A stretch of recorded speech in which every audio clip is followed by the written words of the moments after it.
Hey guys, tonight we're heading somewhere warm actually, scorching. You race standing beneath a cloudless sky where the sun behaves less like a light bulb and more like a personal insult. The world is still, but above, stars will silently. This is the rhythm of night work in ancient Egypt, no buzzing electronics. It means the wet clay is doing its job, drawing heat away, pulling water molecules into the dry breeze. Slowly, gradually, a skin of ice will begin to form. Nothing thick, no snowballs here, just a delicate crystal sheet that's barely thicker than a fingernail. But in this climate, that's a marvel, the kind of marvel a pharaoh might display in a copper goblet with more ceremony than a gold necklace. You look at the other rooftops, each one with its own quiet system, each person in this hidden guild watching the sky, listening to the breeze, and praying for the right balance of wind and cold. Ice isn't guaranteed, it's earned, and as you kneel there, bundled against the midnight chill, you can't help but smile at the strangeness of it all, how in the hottest place imaginable, humans still found a way to conjure cold, just temperature gradients, wind, and an absurd level of quiet patience. The technique might sound simple, but don't let that fool you. Miss a step, choose a night that's too humid, forget to shade the trays from morning sun, and you end up with tepid puddles instead of ice. That's why this wasn't done by amateurs. Most likely, it was temple workers or trained attendants who knew how to read the sky and feel the air. Some records even hint that seasonal calendars were used to track optimal conditions, though nothing survives in stone. Still, there is one quirky detail from a much later Greco-Roman traveler who described cool stones in temple storerooms and hinted at a midnight harvest of frozen water. Whether he misunderstood or witnessed something extraordinary is still debated. The sand beneath your feet is still radiating yesterday's heat, and even the lizards are calling it quits. But wait, this isn't about sunburns and mirages, it's about something much colder. Because somehow, impossibly, in a place where summer temperatures laugh at thermometers, ancient Egyptians found a way to make ice. Yes, actual frozen water, in the desert. You probably won't survive this, to be honest. Not because of dehydration or cobras, but because staying awake while we talk about shallow clay bowls and evaporative cooling might actually be harder than building a pyramid. So, before you get comfortable, take a moment to like the video and subscribe, but only if you genuinely enjoy what I do here, and let me know in the comments where are you listening from, and what time is it there? Now dim the lights, maybe turn on a fan for that soft background hum, and let's ease into tonight's journey together. You begin in the darkness, not pitch black, but that sleepy desert kind of dark where the sky is purple and warm and the wind slips past you like someone is whispering ancient secrets in a language you'll never quite understand. You're standing on the edge of a rooftop, gazing up at stars that seem closer here than anywhere else. Below you, Egypt sleeps. But you're not just here to stargaze. No, you're here to make ice. That's right, ice, in a desert, in 1500 BC. Your sandals crunch faintly against packed mud brick as you walk past a line of shallow ceramic trays laid out with care. There's nothing flashy here, just still water, clay, and air so dry it could probably crack your knuckles. But here's the trick. The nights in ancient Egypt got cold, like really cold. Historians have confirmed that in Upper Egypt, nighttime temperatures could drop below 5°C, that's around 41°F, especially in the winter months. Combine that with the intense arid climate and you've got yourself a rare, perfect environment for a little evaporative magic. Of course, you can't just toss water out and hope it freezes. It's not a freezer, after all. It's a balancing act. A dance between air temperature, wind, humidity, and surface area. Think of it like a recipe for ancient sorbet, minus the fruit and the fun. You crouch beside one of the trays and run your fingers along the clay edge. The pot is slightly warm, residual heat from the day, but not for long. As night deepens, the temperature falls and the real work begins. No one can say exactly who first discovered this trick, but historians still argue whether it was ritual or accident. Maybe someone forgot a water jug on the roof and found it with a crust of frost the next morning. Maybe priests were trying to cool sacred water, or maybe someone just wanted a really refreshing drink for once. Either way, this wasn't your everyday peasant science. Ice was a luxury, a curiosity. It couldn't be mass-produced or easily moved. It was more magic than utility. You dip a finger into the water. It's still liquid, of course. Patience is key. The process depends on radiative cooling, where water releases heat into the night sky. The wide, shallow trays maximize the surface area, speeding evaporation. The drier the air, the faster the water cools. The clay bowls themselves are part of the process, unglazed and porous. They breathe out moisture and invite the air to do the rest, like a refrigerator without the fridge. In the distance, you hear a donkey brace leapily, followed by the low murmur of wind through papyrus reeds. As you wait, you notice your breath misting in the cold air. That's a good sign. You're back on the rooftop now, and it's even colder than before. The stars have shifted just slightly, and the breeze whispers more insistently across your face. You pull your linen shawl tighter and kneel beside the shallow tray again. This isn't just any pot, it's a hand-thrown clay vessel, porous and uneven, built less for beauty, and more for breathability. That's the secret, really. These unglazed pots sweat, they breathe. You touch the side with your fingertips, and it's cooler than the air around it. That's because tiny droplets are escaping through the microscopic holes in the surface, evaporating into the dry night air, and in doing so, stealing heat from the water inside. It's not alchemy. It's physics, ancient and reliable. You lift the pot slightly, and there's a faint sound, a slosh of chilled water beneath a whisper-thin layer of frost. Not ice yet, but it's getting there. Patience again, always patience. The Egyptians didn't have thermometers, but they had touch, breath, and instinct. They knew the feel of the air when it was dry enough. They knew which direction the wind should blow. And they knew the clay specifically. The Nile silt used to make these pots. It's rich with minerals that not only shaped the vessels but subtly affected the cooling process. You might say the river itself was a silent partner in this experiment, offering not just water, but the very tools to chill it. Some believe that special potters, those who made vessels for cooling, were highly respected. Their work wasn't for storing grain or beer. It was for a different kind of ritual. You walk over to the shaded part of the rooftop, where a stack of pots sits in waiting. Each one has a unique shape, some wide and shallow like soup bowls, others tall and narrow like elongated cups. The variety isn't for aesthetics, it's functional. Tall pots are for storage, once the ice is formed. Wide trays are for exposure. Surface area is everything when you're coaxing water to freeze with nothing but air and silence. You set a few more shallow trays out, checking the angle of the wind. You want the breeze to skim right across the surface. If you're lucky, the wind god's maybe Shu himself will lend a gentle assist. It is worth noting that some scholars still argue whether the process was truly understood or simply stumbled upon and repeated. But you know the rhythm now. You feel the shift in the air. You recognize the faint frost ring forming on the outer edge of the tray. That's your green light. In the corner of the rooftop, there's a small stand, little more than reeds tied together, and on it, an amphora wrapped in damp cloth. Inside, chilled water, not quite frozen, but nearly cold enough to sting. You pour a ladle of it into your cupped hands and sip. It's shockingly crisp. That's the second part of the cooling trick, indirect evaporation. When you pour water into a clay pot that's already cold from the night before, the temperature drops further, like adding chill to chill. It's a cumulative effect, subtle and slow. Some historians say ice might have taken all night to form in ideal conditions. Others suggest multiple nights, but what's certain is that this was not guesswork, it was practice. And possibly prayer. You step lightly now, so as not to send ripples across the trays.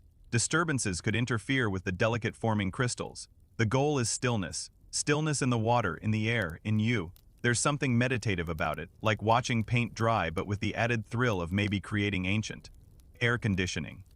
Some fringe theories even propose that the design of certain tomb structures, particularly those with narrow air shafts, was partially influenced by principles of evaporative cooling. Not for the dead, but for offerings. Again, no one can prove it definitively, but it makes for an intriguing bedtime what if. Now imagine this. It's nearly dawn and the frost has thickened. You crouch over one tray and gently press a finger against the surface. It resists success. There's a crackle as the surface gives slightly, not fully solid, but iced enough to impress any noble who's never felt frozen water against their lips. You smile to yourself. Tomorrow, this will be offered to someone of rank, perhaps a priest. Perhaps a minor official with dry throat and delicate ego. They'll never know the work it took, the waiting, the watching, the praying for wind and silence. They'll just sip, smile, and assume this small miracle arrived as casually as the morning sun. You gather a few of the shallower trays, careful not to tip the fragile layer of frost. You place them in the center of the rooftop near a thick linen cloth soaked in chilled water. It's your makeshift cooler. In a few minutes, you'll wrap the trays and carry them down into the shade. But for now, you sit, you exhale, you let the silence of the desert cradle you. In a few centuries, this process will vanish. Climate will shift, rituals will change, and the knowledge of how to make ice in the desert will become more myth than memory. But for this moment, right now, you're part of it. You've helped water surrender its heat to the stars. One last note as you stretch your legs and prepare to descend the stairs. The clay pots you've used tonight will be rinsed with water drawn straight from the Nile before sunset tomorrow. not because they're dirty, but because tradition. Says the river's fresh breath keeps the vessels pure.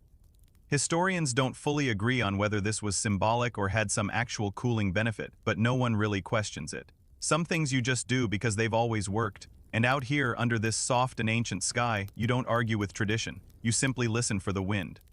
You descend quietly from the rooftop just as the horizon starts to smudge with pale amber, the kind of fragile morning light that makes everything look half-dreamed.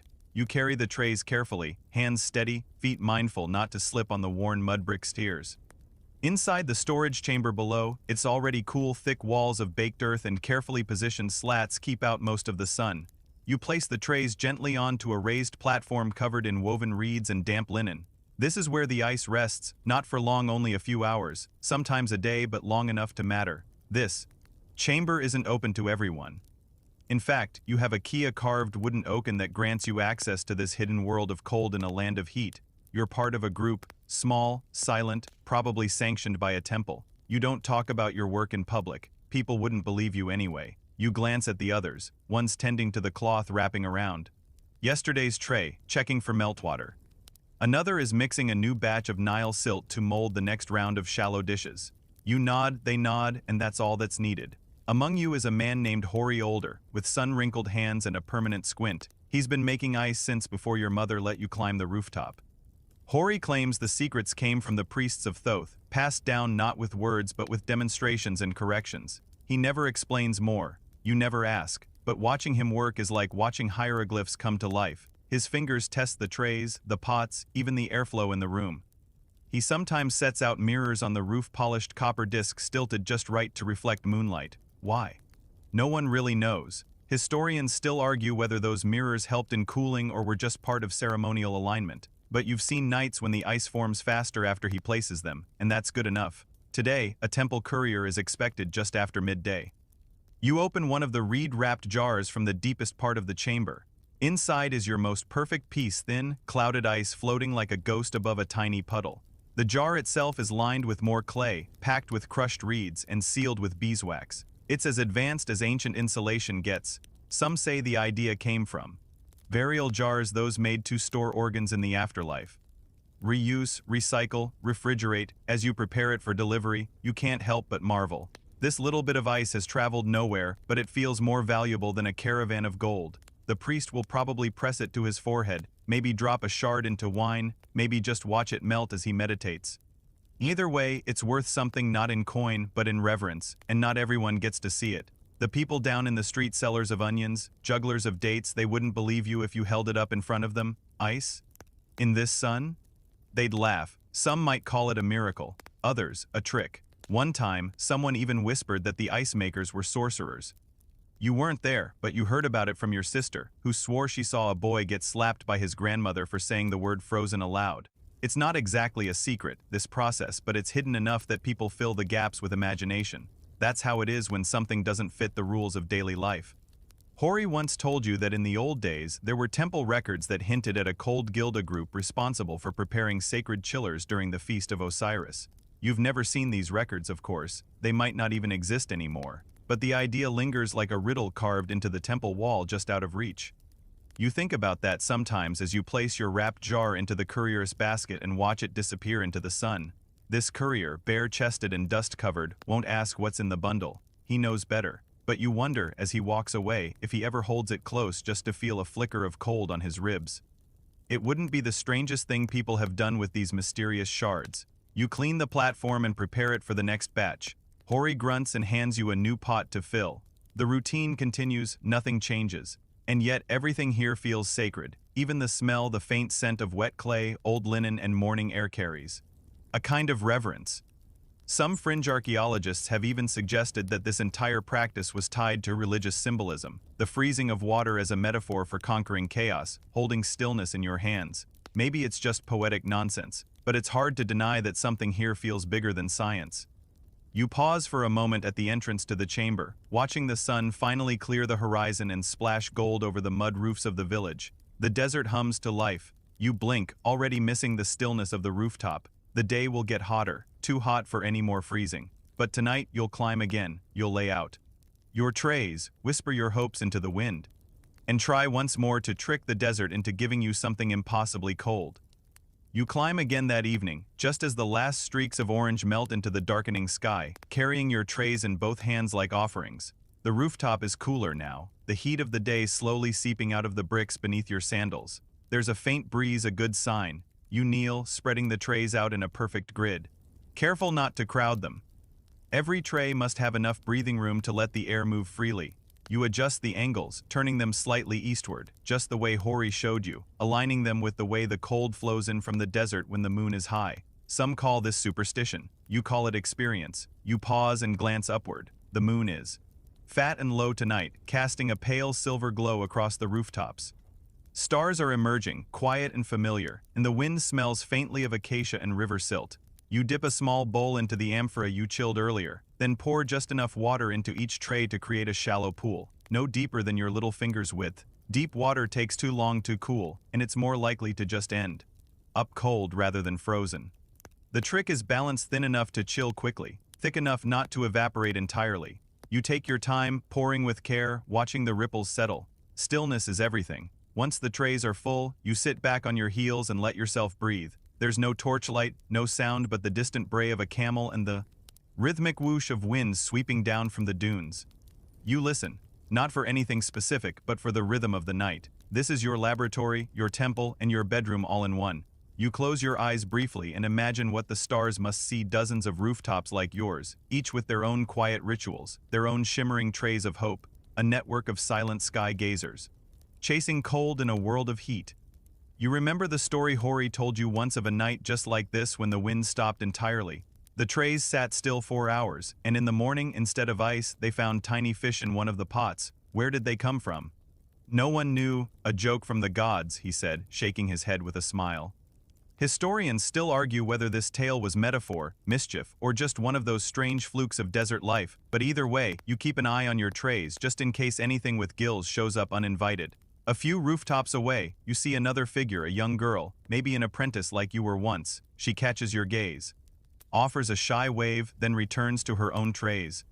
There's something comforting about knowing you're not alone up here, that there are others who understand the waiting, the stillness, the strange piece of coaxing cold from air. You stretch out on your back beside your last tray and rest your head on your arms, watching as the frost begins to kiss the edge of the clay. It's not ice yet, but it's promising. The moisture from the pot's surface is vanishing slowly into the breeze, taking heat with it, leaving behind a whisper of coolness. Your skin prickles slightly, another good sign. You let your mind wander, tracing constellations as the night deepens. You think about how many centuries people have done this, maybe not in this exact way, but close. The idea that the desert could offer not just survival, but refreshment that was bold. Some say this entire technique came from observing the desert animals, beetles that collect dew on their backs, jackals that bury food to keep it cool. Others think it came from necessity. The pharaohs demanded comfort, their priests demanded purity. And you? You demand excellence. Because tonight, you're not just making ice, you're participating in a tradition that makes the impossible seem routine.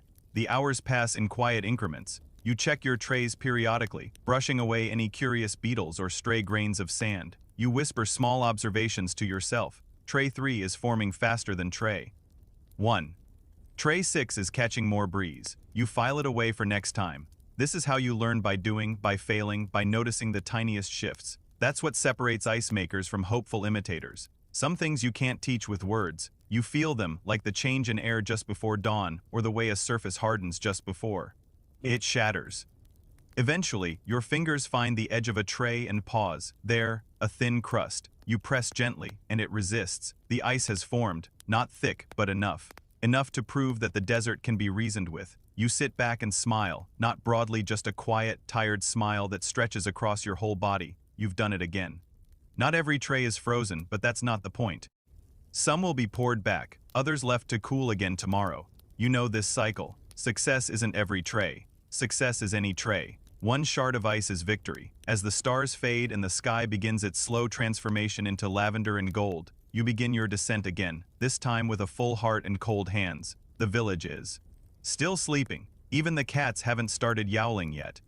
You step softly, the cold from your trays seeping through the cloth as you carry them inside. And for a brief moment, as the door closes behind you, you feel like you're carrying starlight. You wake before dusk, blinking into the filtered golden light that leaks through the reed mat above your head.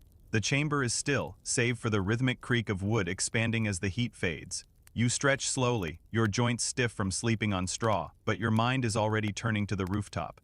Tonight will be a good night. You can feel it in the way the air tastes drier, the way the walls no longer radiate heat like ovens. You rise, splash your face with cold water from a shaded basin, and begin your quiet preparations. This isn't just a routine anymore, it's a system. A finely tuned choreography of pots, trays, water, air, and patience. You're not just making ice, you're running an ice farm. Each rooftop in your compound is assigned a role, some for chilling, some for drying, some for storage. You carry your tray, bundle up the narrow steps, balancing the weight easily now after so many nights. At the top, you find your usual grid, 6 trays wide, 2 trays deep, each. One spaced precisely a hand width apart. You lay them out with care, pouring fresh water into each with a shallow ladle. Then you walk the perimeter, adjusting reed screens to guide the airflow and setting a wet cloth over the tall amphora UV placed near the edge. Its purpose is double: to provide cold water for drinking and to help drop the air temperature just slightly. By passive cooling. You've become something of a rooftop engineer. As night falls, the desert shifts into its gentler form. The sun might scorch, but the moon soothes, with the stars above, your iced rays below, and the wind sweeping in off the sand like a curtain being drawn over the world. You feel something close to harmony, and there's more to manage than just the trays.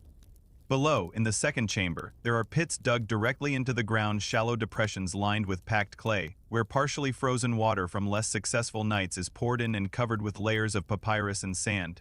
It's not ideal, but these ice spits allow any lingering cold to be preserved a little longer, just enough to chill water or cool an injured forehead. You rotate them weekly, scraping away sediment, adjusting the layers, tweaking the shade. Then there's the night schedule. You're not alone in this effort. 3 others, Tawny, Baku, and Old Hori, keep their own staggered rhythms, so someone is always on shift. Tonight is your double round: 2 rooftop visits, 1 chamber rotation, and 1 check on the airflow slats. You pace it out in your head like a bard memorizing lines. Timing matters. If you check too soon, the frost may not have set; too late, and the morning sun may undo all your efforts. So you make your rounds, you feel the air, you listen for changes, small cues like the way cloth flutters at the edge of the roof or how quickly your own breath vanishes in the air. Around midnight, you catch something unusual. One of the trays isn't cooling as quickly.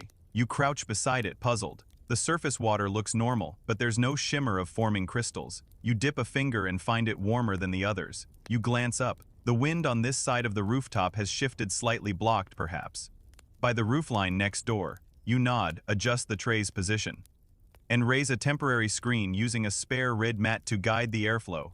Within half an hour, the temperature evens out. This is what UVE learned. Ice doesn't come to the impatient or the proud. It comes to those who listen. Some believe this kind of attention to detail was taught only within priesthoods, that ice making was seen as semi-sacred knowledge tied to the preservation of temple offerings or sacred water. Others argue it was more practical, something managed by households of privilege with access to clean rooftops and extra hands.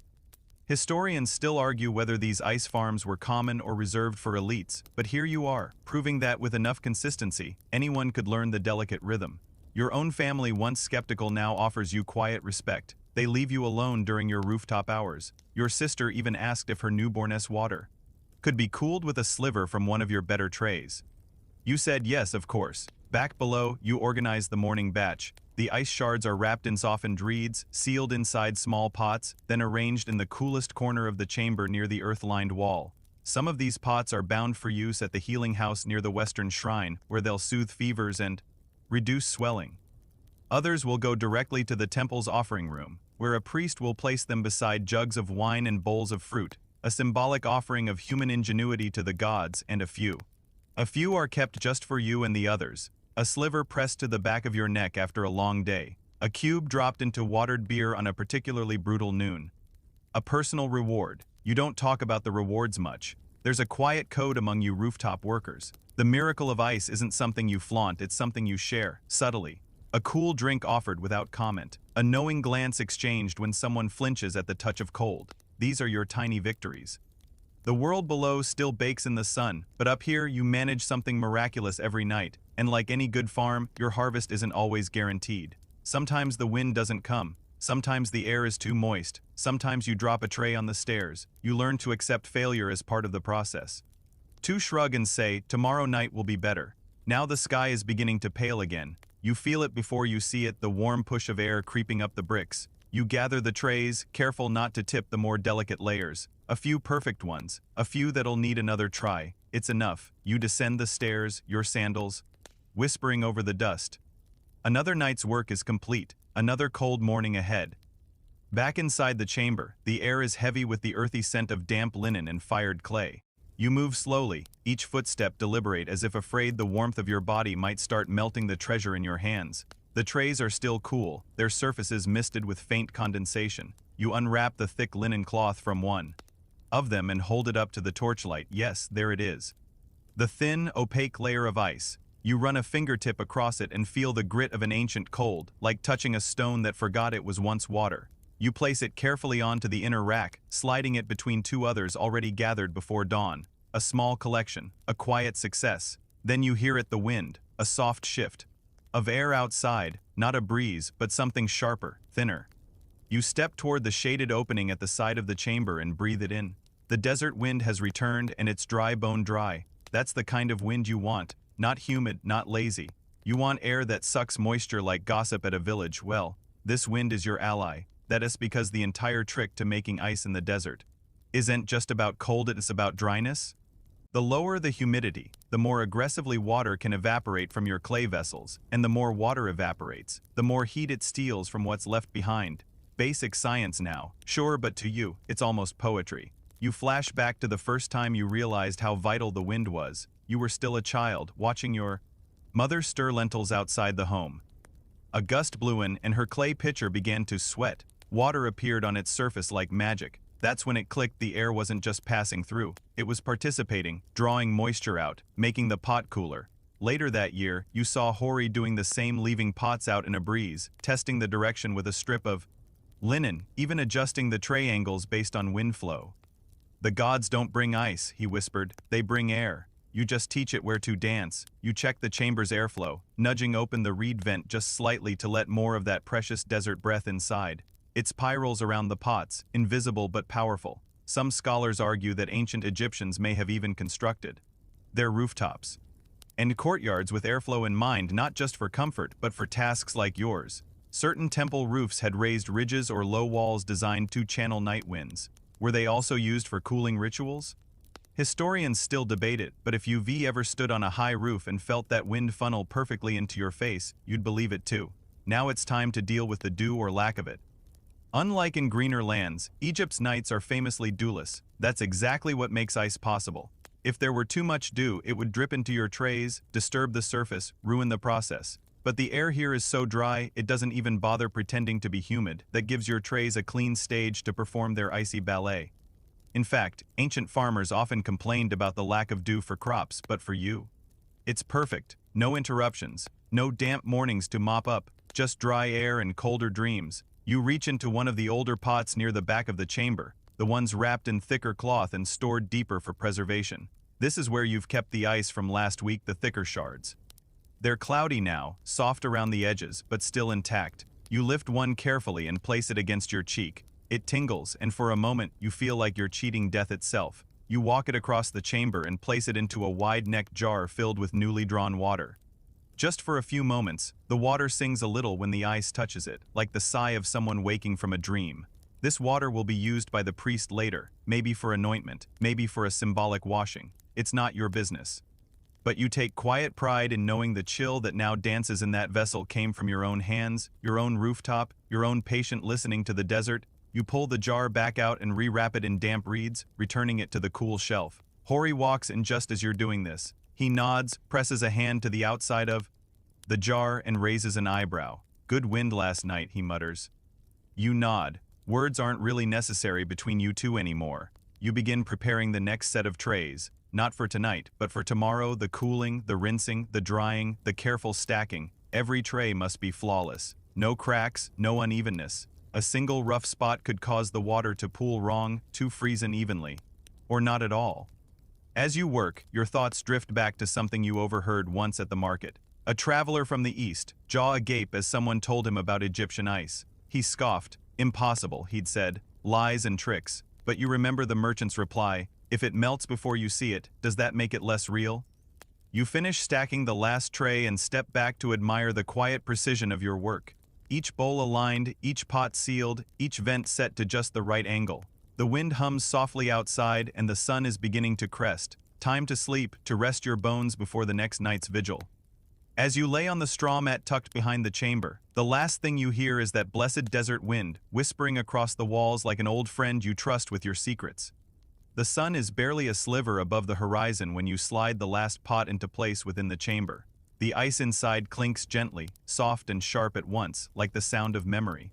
You pause, wipe your hands on your tunic, and exhale. The coolness of the room is more noticeable now as the outside world begins to warm again. This chamber, built partly underground, stays shaded all day. Its walls are thick with layers of packed mud and brick, reinforced with palm bark and clay. The ceiling is low and supported by wooden beams that creak quietly when the temperature changes. But the real magic lies in its contents, because here, in a land where water boils if left in the sun, you keep ice not just overnight, but longer. You move slowly between the storage jars and reed-wrapped bundles, checking the preservation system. There's no real freezer, of course, but the ancients were nothing if not clever. They developed tricks for keeping things cold, even if just for a little while longer. First, they used insulation layers of straw, sand, and damp linen, wrapped around the clay vessels. Sometimes they even packed snow-like frost from especially successful nights into clay urns and buried them in shaded pits, adding layers of salt or ash to slow the melt. Scholars still argue whether salt was used as an ancient freezing agent or merely coincidentally helpful when sealing amphorae. Either way, it worked. One corner of the chamber holds the deeper jars. These aren't touched daily.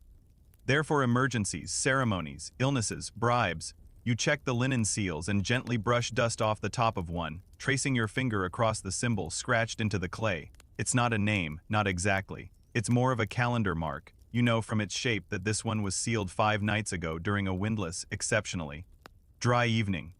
Probably one of your best. You smile at the memory of lifting the ice, smooth and thick, almost clear. That jar is your pride. You've been monitoring it like a hen with an egg. As you inspect the rest of the stock, Tawny joins you, carrying a fresh linen wrap soaked in cool water. She places it over one of the outer pots and fans herself. With a palm leaf still holding? She asks. You nod, for now. You both know the challenge isn't just making the ice, it's preserving it, especially as the sun climbs higher and the day stretches into its hottest hours. Around noon, the heat becomes punishing. Even the stones outside seem to groan. But inside this chamber, it stays if not cold, then at least bearable. That's thanks to airflow. Your predecessor, an older man named Etef, once explained that airflow was everything. He designed the vents in this chamber himself, simple openings near the ceiling and low to the floor, angled just right to let hot air escape while cooler air filters in. He'd placed pottery at strategic points, even building false walls of bricks with air gaps behind them to slow heat transfer. We don't trap the cold, he'd said. We chase out the hot. It sounded like nonsense when you were 12. Now it sounds like a prophecy. You walk over to the central urn, the one you'll deliver this afternoon. To the temple, you remove its lid and peer inside. Still solid, the ice has shrunk, yes, but not melted. You dip a finger in and touch the side. Cold, but not freezing. Good enough. You reseal it, brush off the rim, and lift it carefully into a carrying frame lined with softened papyrus. You'll hand it over personally. The priest who receives it is stern, known for questioning everything. He once broke open a jar in front of a crowd just to verify that it wasn't smoke and mirrors. But after seeing the ice with his own eyes, he's never doubted you again. There's a story Tawny likes to tell, the tale of a noblewoman who once received a piece of ice as a wedding gift. She mistook it for polished glass and wore it on a necklace until it vanished during a feast. Some laughed, others whispered that it was enchanted. One old uncle insisted it was a divine sign, a blessing of cool-headedness. Whether true or not, it reveals something important. Ice wasn't just a novelty, it was status. A symbol, not of wealth exactly, but of access to rare knowledge. Not everyone could afford it. Not everyone believed it existed. You prepare the jars for transport, wrapping each one in alternating layers of cloth and palm fiber. It's tedious work. You have to layer just right, too thick, and the ice begins to sweat. Too thin, and it melts before you leave the chamber. You do it with care, humming under your breath.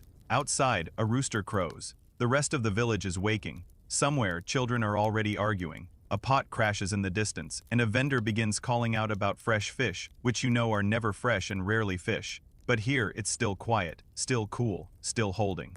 The last breath of night. As you sling the first carrying frame over your shoulder, you glance back at the other jars. They sit in their alcoves like sleeping animals, breathing faintly, sealed with symbols, waiting to be called into service. You wonder how long this will last. Already, the weather's changing. The winds have become less predictable, the nights warmer. Climate, the elders say, a word they spit out like a curse. Hori warned that in his father's time, winters were colder, winds sharper. Now everything feels a bit more rushed, like the desert is slowly reclaiming its temperature rights. You step out into the heat, feeling the blast of sun on your face, but inside the frame on your back, cradled in cloth and care, is something incredible. Something the sun hasn't touched yet, a secret from the sky, a shimmer of cool in a world of fire. You make your way through the outer courtyard, each step steady, the ice jar balanced perfectly in its cradle across your back.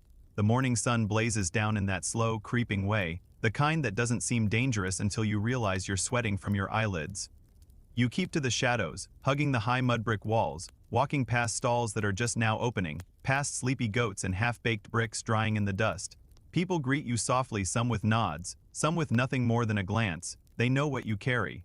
Or rather, they know not to ask. Because what you carry is luxury. Not just cool water or a refreshing drink, but something rarer than silver in this climate. Something that only a handful of people ever touch, let alone see, and the people who do. They use it not for cooking or washing, but for ceremony, for medicine, and let's be honest, for a bit of royal showing off. The priests at the northern temple claim it calms the spirits during moon rituals. One pharaoh was said to bathe his feet in ice water before important declarations to ground the fire, as his scribe put it. Another noble family had a practice of placing thin shards of ice on the eyelids of their dead before burial, to keep them closed against Ra's burning light. Poetic, and possibly just a little theatrical. You enter the temple courtyard through the back gate, where the guards nod you in with barely a glance. They've seen your face before, and more importantly, they've seen the steam curl up from your jars when opened. Today, a mid-level priest named Jimu waits under the shade of a sycamore tree. He's tall, lean, and always looks vaguely disappointed with the world. You set down the frame and carefully unseal the jar in front of him. A tiny hiss escapes as the cooler air inside meets the day's growing heat. You tilt it forward, and inside a smooth shard, no bigger than your palm, still floating, still holding, Jimu raises an eyebrow, then gestures for a servant to take it to the ritual room. No words of thanks, of course, just the priestly version of a nod, which feels like praise from a statue. But you don't need thanks. You're used to being invisible in these transactions. Your name doesn't go on any scroll. Your hands won't be remembered when some scribe writes about the divine cold that descended upon the altar. No one will say, and behold, Tefan the rooftop worker did deliver unto us the ice of Ra's forgotten breath. No, you'll just get another jar to clean, another tray to prepare, another night to wait in the wind, and strangely, you don't mind. There's a quiet joy in being part of something extraordinary that no one sees happening. You linger for a moment near the edge of the courtyard, watching as the shard disappears behind stone walls and chanting begins somewhere deeper in the temple. You wonder how they'll use it today, perhaps dissolved into sacred water, perhaps touched to the forehead of a young priestess to cure her fever. Hori told you once that the earliest use of ice was medicinal, for swelling and heat exhaustion. It was the temple healers who first begged the cold makers for slivers to press against wounds, and now it's expanded. Elites have started requesting it for vanity, for refreshment, for parties.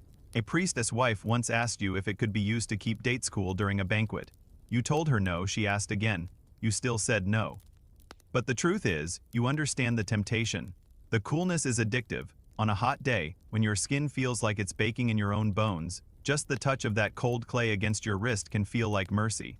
A few weeks ago, a young noble offered Tanya a bracelet of ivory in exchange for a single jar. She refused, of course, strict rules. But later that night, as you watched her sip cold water from a clay cup, you saw the way her hands trembled slightly. It wasn't just the temperature, it was the power of it, the impossibility of it. As you return to your rooftop, the sun already pushing into its full power, you pass a line of market. Women sitting in the shade of their awnings. One of them, older, with deep lines and a cracked laugh, calls out, "You bring the sky in your jars, boy?" You pause, grin, and answer, "Only the parts the gods forget to keep." She laughs hard enough to make her palm leaf fan fall from her lap. You walk on, not faster, not slower, just lighter, because what you do matters, not loudly, not visibly, but in the smallest, most delicate ways. That night, when you return to the chamber, you find Hori waiting beside a new amphora. He's pressed a painted symbol onto its neck, a cartouche you don't recognize. It's for the queen's sister, he mutters. She's ill, they want something cool. You nod, then run your hand across the smooth clay. We'll give them more than cooling. You say, we'll give her a little silence. Hori chuckles, then mutters something about how you've finally learned what ice is really for. Not just refreshment, not just science, but stillness. A pause, a sacred breath between the heat and the hum. Later, as you lay your trays out beneath the moon again, you think about all the ways the cold has moved through people's lives. Through the lungs of the sick, across the skin of royalty, against the lips of priests. And somehow, all of that passes through your hands. You press your palm against the clay rim and feel the first bite of desert air creeping in. The night is young, the cold is coming. As the stars rise again over the desert and your trays settle into silence beneath the open sky, your thoughts drift toward the river, the mighty Nile, the slow-breathing lung of Egypt. It's easy to forget, up here on the rooftop surrounded by clay and wind, that everything begins with the Nile. The ice, the pots, even the cooling breeze owes its rhythm to that sacred, serpentine body of water. The river doesn't just provide water for drinking and irrigation, it also plays a more subtle, critical role in your work. Because without the Nile, your rooftop would be a pile of sun-baked bricks and your clay rays would crumble before you could whisper your hopes into them.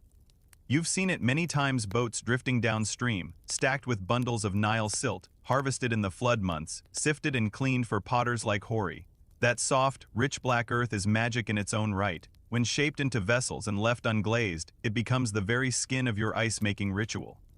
Its porosity allows it to breathe, pulling moisture from inside the pot and letting it evaporate outward, drawing heat with it. The better the clay, the better the cooling. You can tell when a pot was made with cheap river mud it sweats unevenly, and the trays stay stubbornly warm no matter how hard the wind tries to help. But the Nile's support isn't just in the materials, it's also in the timing. You've learned to read the river like a clock. After the annual inundation, the flood, it takes several weeks for the land to settle, for the silt to dry and crack, for the air to lose that waterlogged thickness. That's when the dry season really begins, and with it, your best window for rooftop freezing. The wind sharpens, the nights lengthen, the humidity drops. You joke sometimes that even the crocodiles get chapped skin during those weeks, and in that brief, perfect season, your trays become tiny mirrors for the stars. Historians still debate how much of this river rhythm was consciously understood by the ancient Egyptians. Did they truly link their ice rituals to the water cycle? Or was it instinct, centuries of observation passed on by quiet repetition? No one can say for sure, but Hori tells you his grandfather used to press a strip of linen to his forehead each morning and say too damp or just right before deciding whether to climb the roof. He never checked the sky, just the feel of the air on his skin, and he was always right. Tonight, the air is perfect, crisp, the kind of dryness that pulls moisture from your lips before you even speak. You place your final tray, then turn your face toward the river in the distance. You can't see it, but you know it's there, glittering in the moonlight beyond the rooftops and palm trees.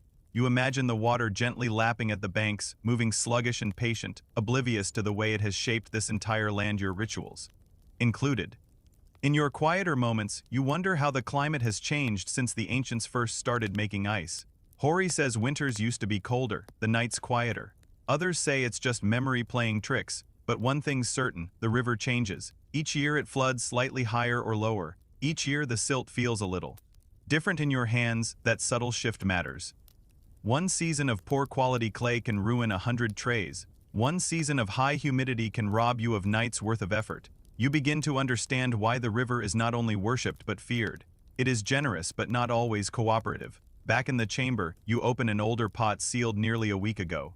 The water inside is still cold, not icy, but cooled enough to matter. You pour a ladle into a flat copper bowl and watch as it glistens under the oil lamp.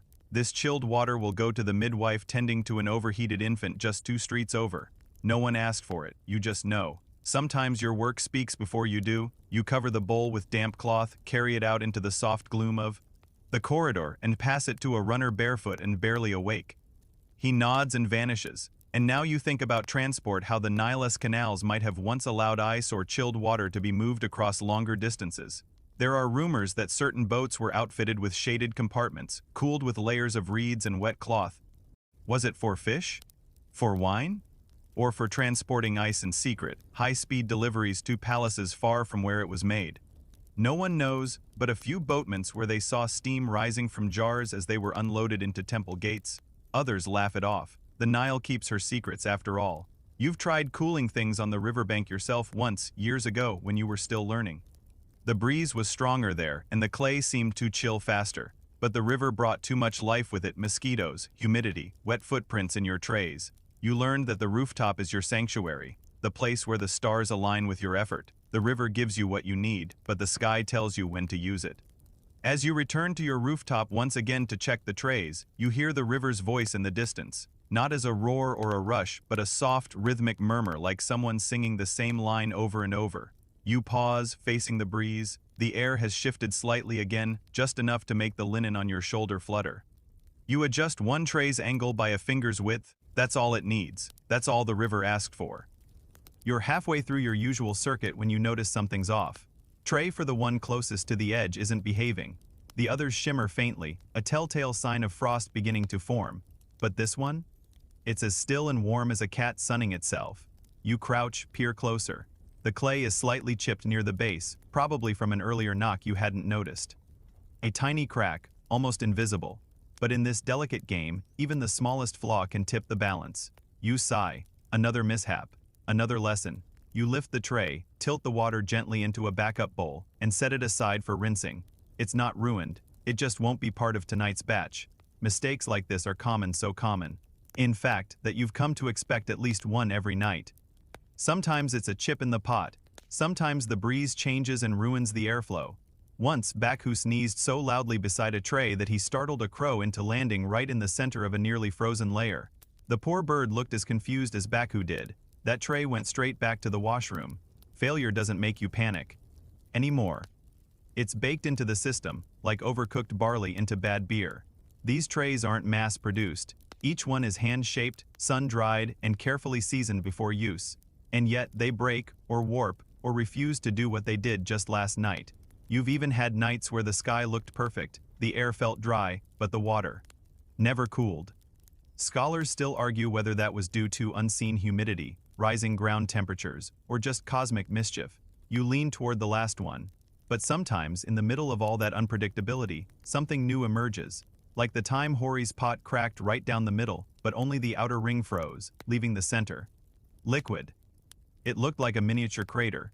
He stared at it, silent for a moment, then burst out laughing. A broken mouth that still spoke cold, he'd called it. He started experimenting with different tray depths after that. You followed his lead and accidentally discovered that a slightly concave shape worked better in high winds something. No one had taught you, just revealed by mistake. That's how innovation creeps in, quietly, often by accident. You've since changed your layout slightly. Now you place two trays lower than the rest, near the corner wall, where the air swirls in a different pattern. Some nights, those two freeze faster than all the others. You call them your wild cards. Hori calls them his rebellious children. Either way, you keep notes not written down, but remembered, rooftop memory, a catalog of cracks and triumphs. You walk over to tray to this one looks good. The surface has begun to blur. You touch the rim, cool, not cold yet, but cooling. You nod to yourself. The night isn't lost. You collect the ruined tray and carry it downstairs for inspection. In the workshop, under lamplight, you run your fingers along the base. The crack is thin, hairline, but enough to let warmth in or let water seep out. You'll patch it maybe, or retire it. Some trays just don't come back. They've lived their time under the stars and done their part. You grab a new tray from the shelf, a recent one, still smelling faintly of Nile clay, and begin to season it. That means soaking it, drying it halfway, then gently rubbing the surface with sand to smooth out imperfections. It takes time, everything does. But in this work, the pace matters as much as the product. You can't rush ice. You can't demand a cold. You invite it gently, repeatedly, respectfully. Back on the roof, the wind picks up. Again. You feel it shift, curling under the linen at your neckline. You smile, a good sign. You place the new tray carefully into position and pour the saved water from earlier. It's not ideal, reused water doesn't always freeze as well, but tonight it's worth trying. You whisper to it, nothing serious, just something Tawny once said, be good. This time, and sometimes, strangely enough, it is. Nearby, Baku is muttering to himself, holding up a piece of copper he's polished to reflect starlight. He swears it makes the ice form faster. Hori calls it nonsense, but never stops him. If belief helps the hands work steadier, he once said, then let the stars do their dance. You watch back who adjusts the reflection, then hold his palm above the tray like a magician. You chuckle softly. There's science here, sure. But also something else, something less measurable. There was a boy once, maybe 6 seasons ago, who ran through the market screaming that someone had dropped a star.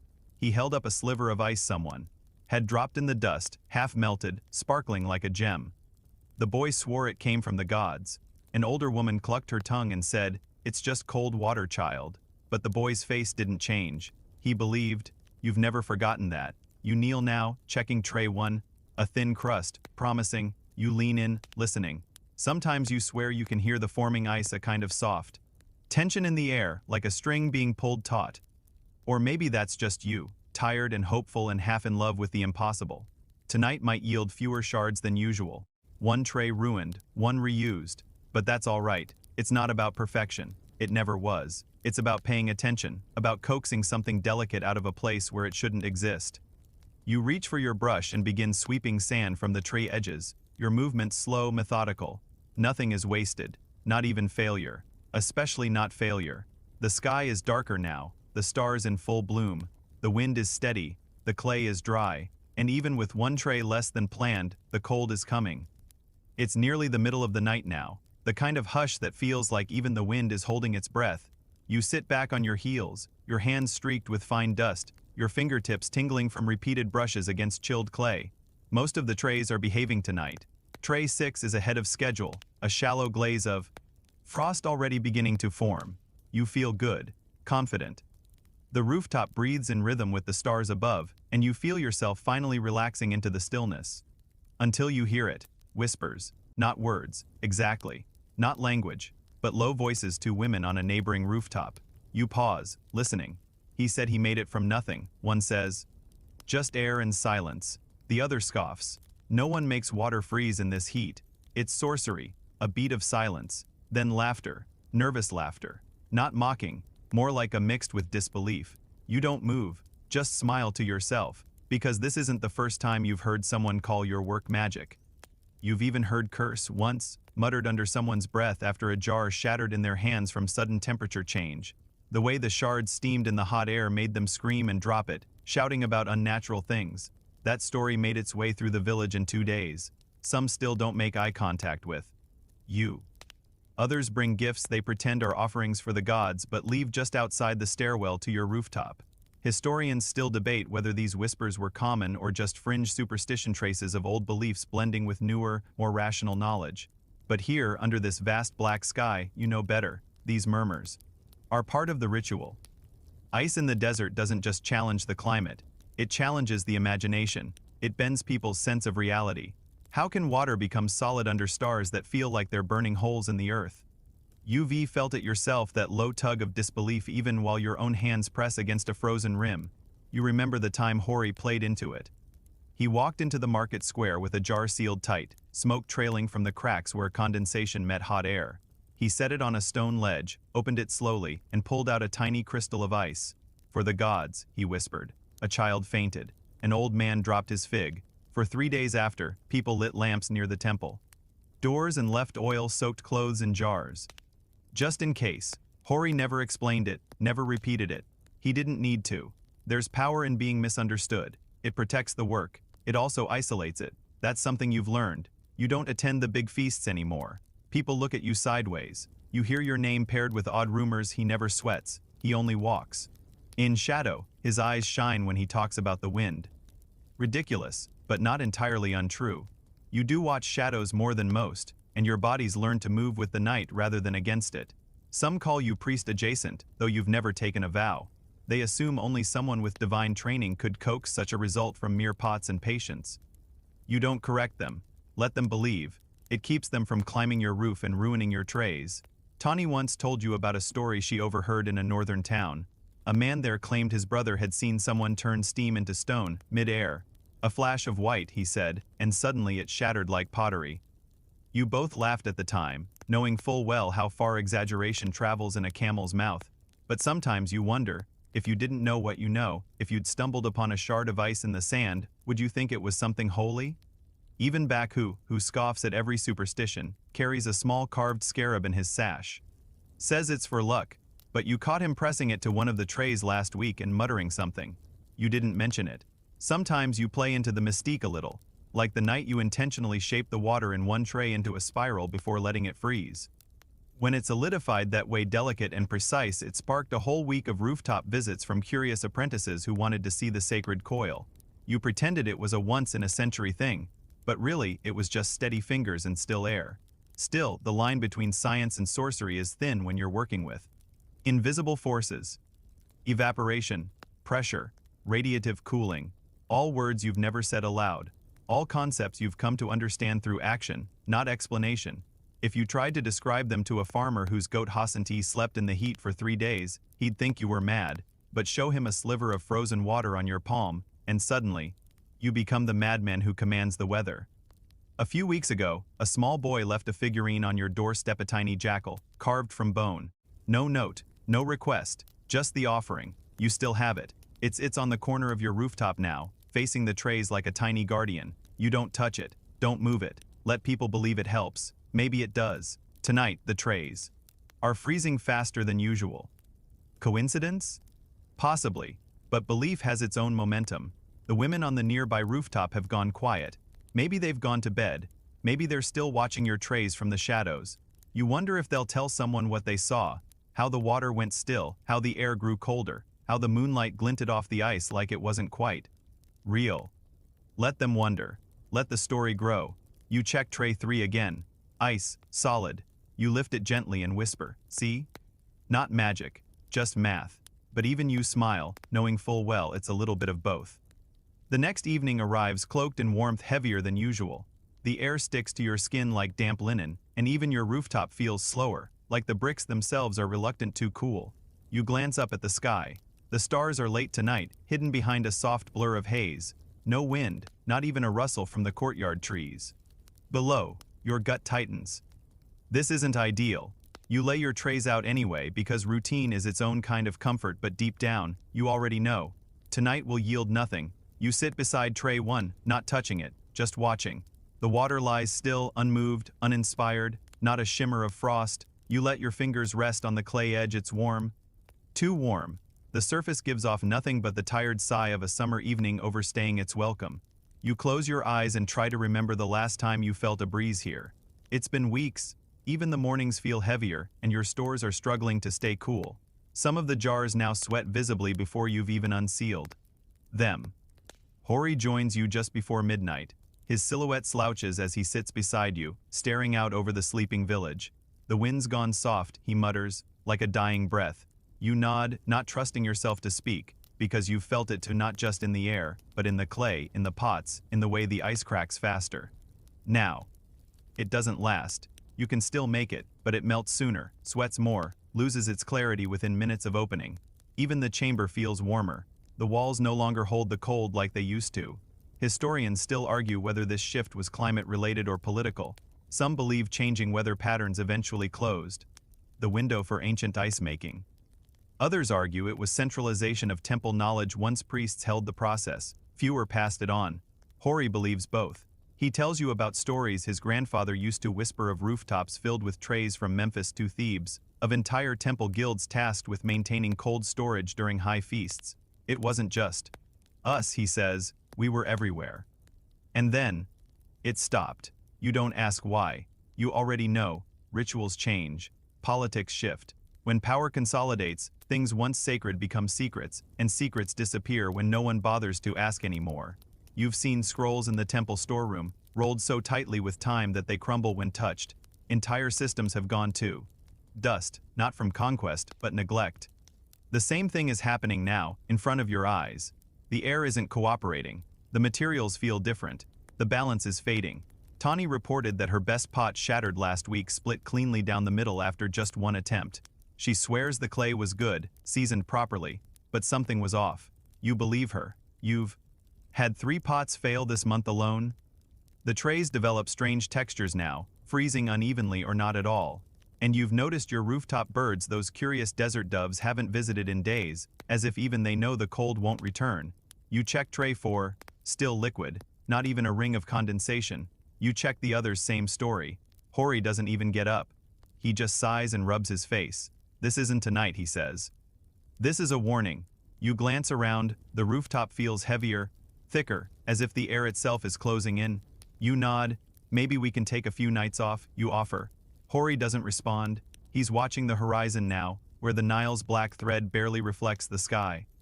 But even as this quiet failure unfolds, you feel something stubborn rising in your chest. Because yes, the nights are warmer. Yes, the materials are less reliable. But you're still here, still trying, still adjusting. You shift one tray slightly, angling it toward what little airflow remains. You soak a cloth in cool water and drape it over the amphora. Not because you expect it to work, but because that's what you do. You try, every night, even when the air forgets how to help you. Later, as you descend the stairs, you glance at the chamber door. It's still cool inside, but only just. You kneel, press your palm to the central jar. The cold clings faintly to your skin, like a child holding your hand for a moment longer than expected. You close your eyes. Maybe tomorrow, maybe not, but the door will remain sealed. The pots will remain ready. Some say the knowledge of ancient ice making was lost forever, that it vanished without record. But that's not quite true. You've passed it on to Tani. To Baku. To the boy with the jackal figurine who now watches from across the rooftops. You've passed it with every quiet explanation, every corrected angle, every try again. Maybe the wind won't come back. Maybe the desert has changed. But the memory of cold lives in the hands that chased it. And even if the process fades, even if the ice stops forming entirely, someone will remember. Someone will say, once there was a tray, and in that tray, beneath a moon so still you could hear it blink. Water became ice. The next evening arrives cloaked in warmth heavier than usual. The air sticks to your skin like damp linen, and even your rooftop feels slower, like the bricks themselves are reluctant to cool. You glance up at the sky. The stars are late tonight, hidden behind a soft blur of haze. No wind, not even a rustle from the courtyard trees. Below, your gut tightens. This isn't ideal. You lay your trays out anyway because routine is its own kind of comfort, but deep down, you already know. Tonight will yield nothing. You sit beside tray 1, not touching it, just watching. The water lies still, unmoved, uninspired, not a shimmer of frost. You let your fingers rest on the clay edge. It's warm. Too warm. The surface gives off nothing but the tired sigh of a summer evening overstaying its welcome. You close your eyes and try to remember the last time you felt a breeze here. It's been weeks. Even the mornings feel heavier, and your stores are struggling to stay cool. Some of the jars now sweat visibly before you've even unsealed them. Hori joins you just before midnight. His silhouette slouches as he sits beside you, staring out over the sleeping village. The wind's gone soft, he mutters, like a dying breath. You nod, not trusting yourself to speak, because you've felt it too, not just in the air, but in the clay, in the pots, in the way the ice cracks faster. Now.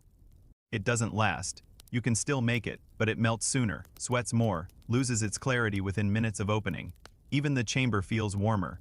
The walls no longer hold the cold like they used to. Historians still argue whether this shift was climate-related or political. Some believe changing weather patterns eventually closed the window for ancient ice making. Others argue it was centralization of temple knowledge. Once priests held the process, fewer passed it on. Hori believes both. He tells you about stories his grandfather used to whisper, of rooftops filled with trays from Memphis to Thebes, of entire temple guilds tasked with maintaining cold storage during high feasts. It wasn't just us, he says, we were everywhere. And then, it stopped. You don't ask why. You already know. Rituals change. Politics shift. When power consolidates, things once sacred become secrets, and secrets disappear when no one bothers to ask anymore. You've seen scrolls in the temple storeroom, rolled so tightly with time that they crumble when touched. Entire systems have gone to dust, not from conquest, but neglect. The same thing is happening now, in front of your eyes. The air isn't cooperating. The materials feel different. The balance is fading. Tani reported that her best pot shattered last week, split cleanly down the middle after just one attempt.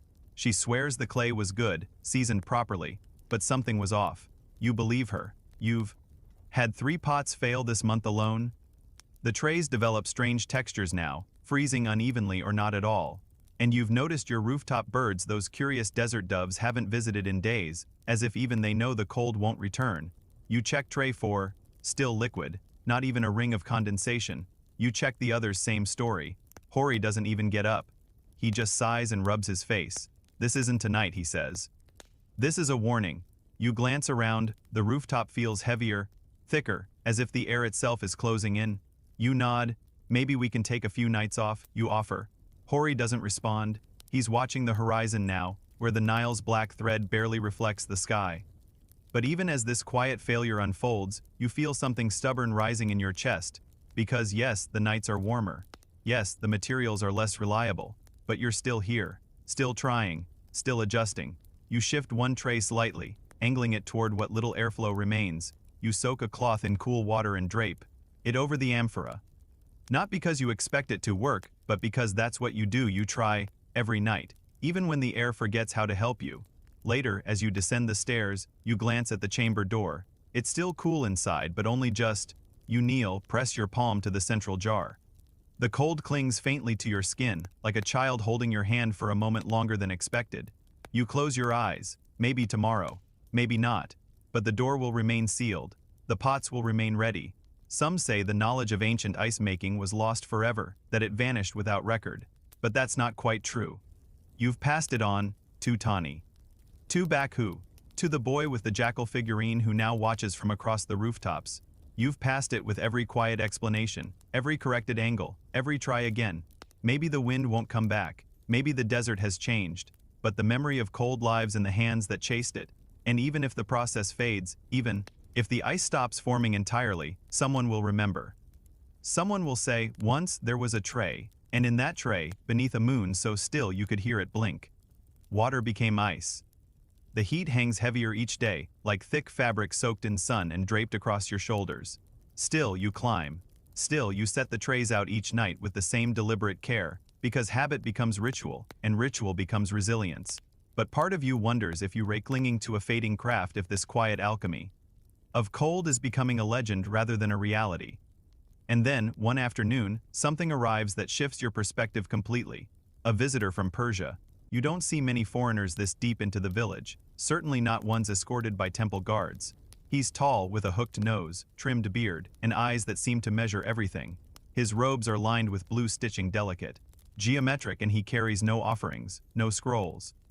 Just a single polished jar in his hands. I was told you know the language of still water, he says softly, more to the air than to you. Hori steps in behind you, leaning on his walking stick, silent and curious. The man continues, in my homeland, we have something similar.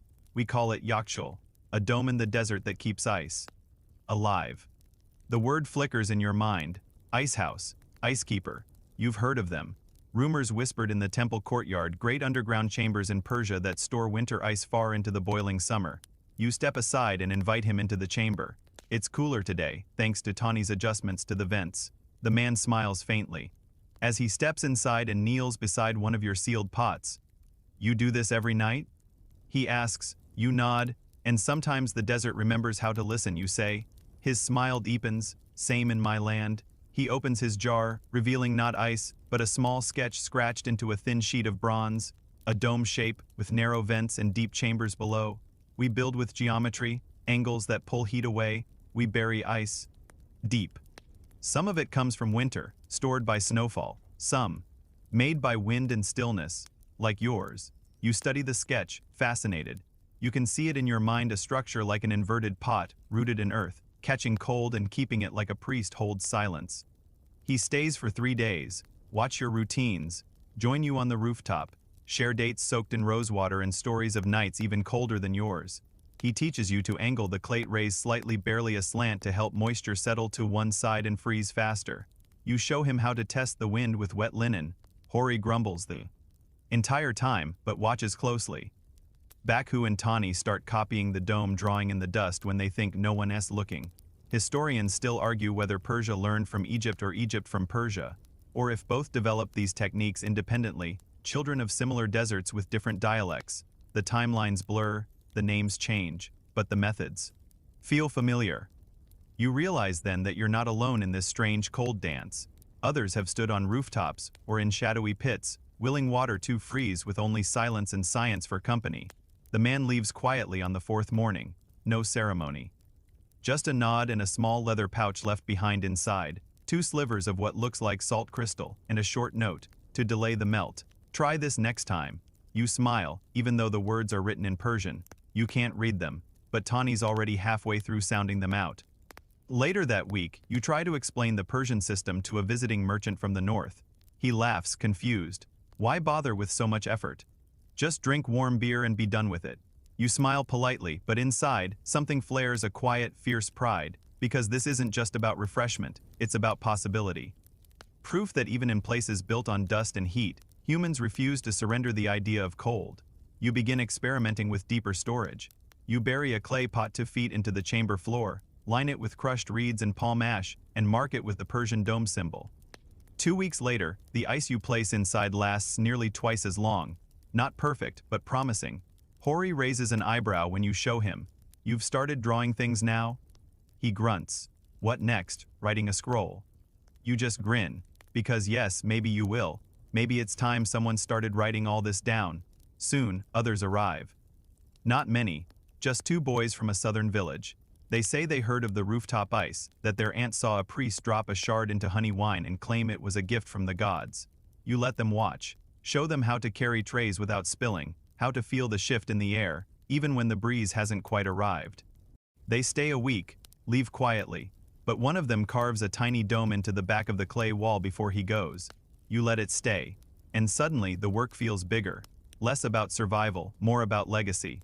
You're not just preserving cold, you're preserving how people figured it out, how they passed it, how it spread, changed, returned. The trays still freeze some nights, refuse others. The air is moody, the climate is unstable, but the knowledge?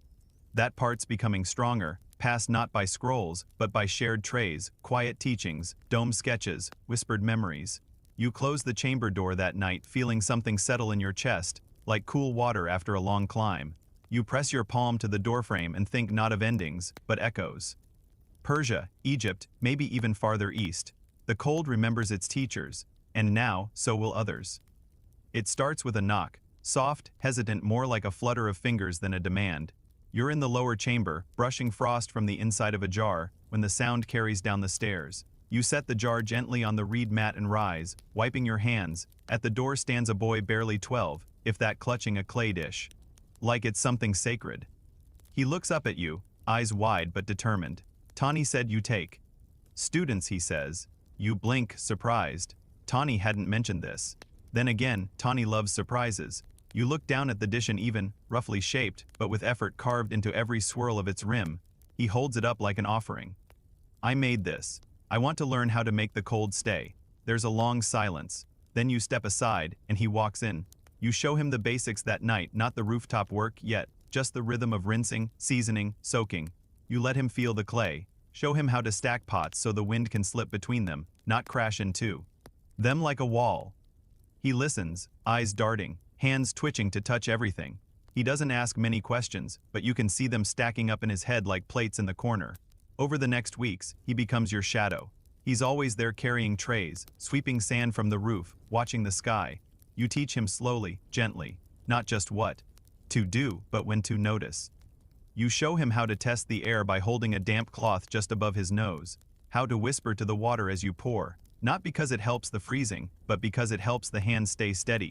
You teach him silence not as absence, but as attention. He makes his first tray 2 weeks in. It doesn't freeze, not even close. He stares at it for an hour after sunrise, lips pressed tight. You let him. You don't offer comfort, just a quiet pat on the shoulder and a fresh tray to prepare. He doesn't sulk, he just nods and starts again. That's how you know he's meant for this. By the 2nd month, he's adjusted your airflow mats without being told. By the 3rd, he's copying Hori's copper reflection trick, but aiming the light from a slightly sharper angle and with better results. Hori notices, of course, and grumbles about youth stealing old tricks, but you catch him smiling behind his bowl. You start to call the boy Ibni, though he hasn't told you his name. It means echo, because that's what he feels like, an echo of everything you've learned, bouncing back stronger, sharper, clearer. He listens more than you ever did, notice things you miss. One night, you watch him crouch beside tray 5, head tilted, hand hovering above the surface. "This one is too thick," he says. "The wind can't kiss it properly."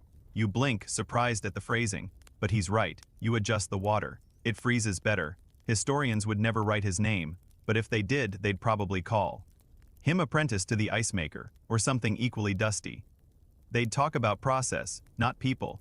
They wouldn't mention the way he hums softly when checking for frost, or how he always presses a finger to the center of a tray and whispers, "Wake up," like he's speaking to the water itself. You begin sharing things you've never told anyone, like how you sometimes imagine the trays are mouths, and the ice is the story they're trying to tell. How every successful freeze feels like a secret the desert agreed not to keep. Ibni nods, like that makes perfect sense. He tells you he used to think the moon had a face, and it frowned when he spilled water. You both laugh at how strange it is, this bond, this bizarre ritual, this cold craft in a land of heat. Then comes the real test, his first solo night. You don't interfere, just watch from a shadowed corner. He lays the trays out with reverence, checks the airflow, pours each bowl with a steady hand. He hums, he whispers, he waits.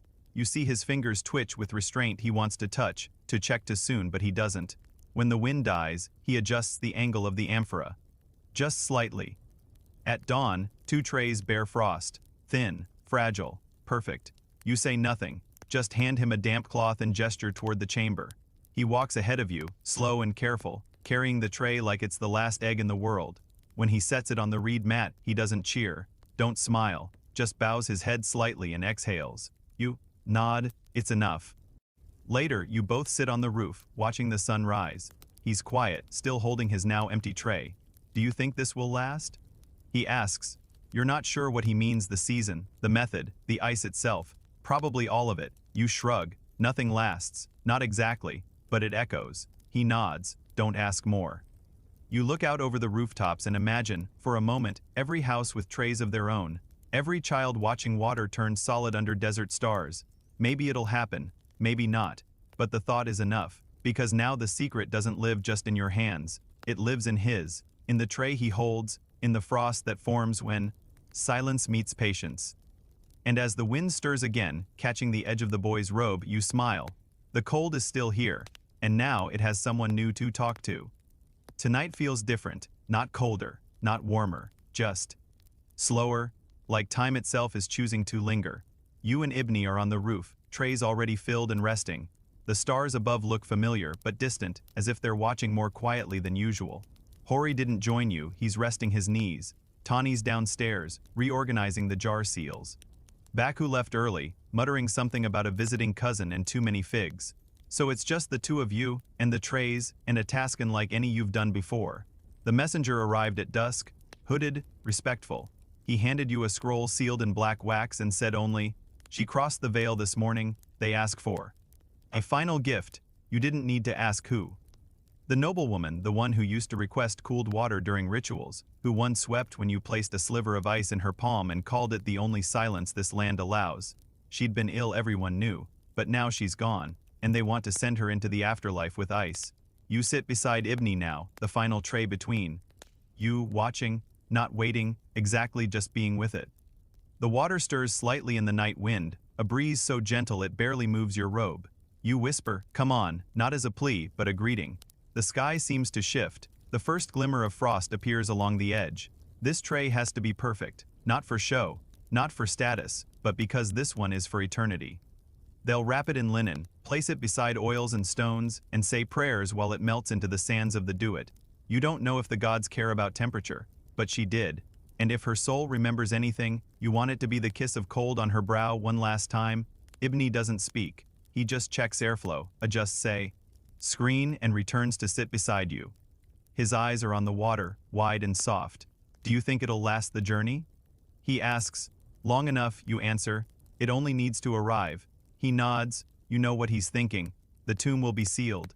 The heat will come. The ice won't survive long, but the gesture will. Historians might dismiss this moment.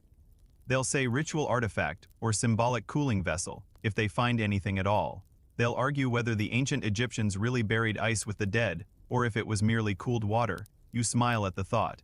Let them argue. The truth is in your hands. By midnight, the surface of the tray has hardened, not thick. Not dramatic, but enough. A clean pane, smooth and unbroken.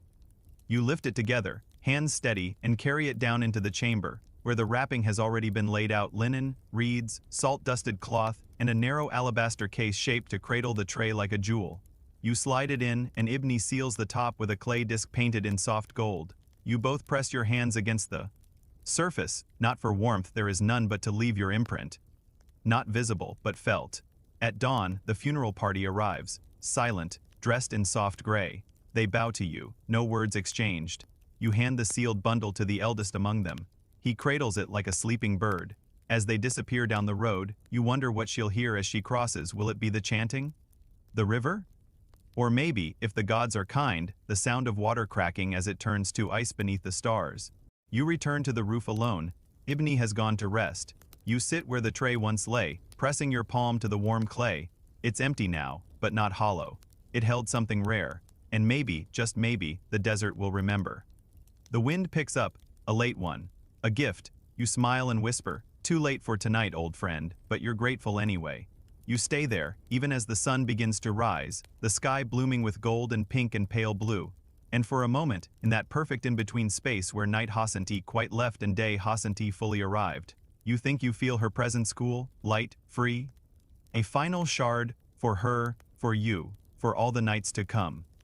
The sun is rising now, stretching golden fingers across the rooftop, warming the bricks beneath your feet and softening the last traces of night. You sit quietly, letting the light settle around you, your body still, your thoughts drifting like the breeze that finally remembered to arrive. The trays are empty, the chamber is sealed. The work is done for now. Your breath slows. The air is warm again, but it doesn't press in the way it did before. Maybe it's the breeze, maybe it's the memory of the cold you held just hours ago. You feel it lingering in your fingers, faint and ghost-like, like a dream you're still halfway inside. It reminds you that even in a world built on sun and sand, there is room for softness, for stillness, for ice. The rooftops around you begin to stir, doors opening, birds calling, the rhythm of a waking village. But you stay where you are, letting the sounds wash over you. You earned this stillness, so let it stretch a little longer. Let your thoughts quiet, let your body sink. The stars may have vanished, but their echoes remain in the silent memory of frozen water. You made something impossible. You gave shape to silence, and now, as the heat rises and the day begins, you carry that small miracle with you, unseen perhaps, but never unfelt. So close your eyes now, if you haven't already. Let your breathing match the rhythm of the wind. Let the story settle behind your eyes like dew on morning. Grass. The desert will wait, the stars will return, and tomorrow the cold might come again. But for now, rest.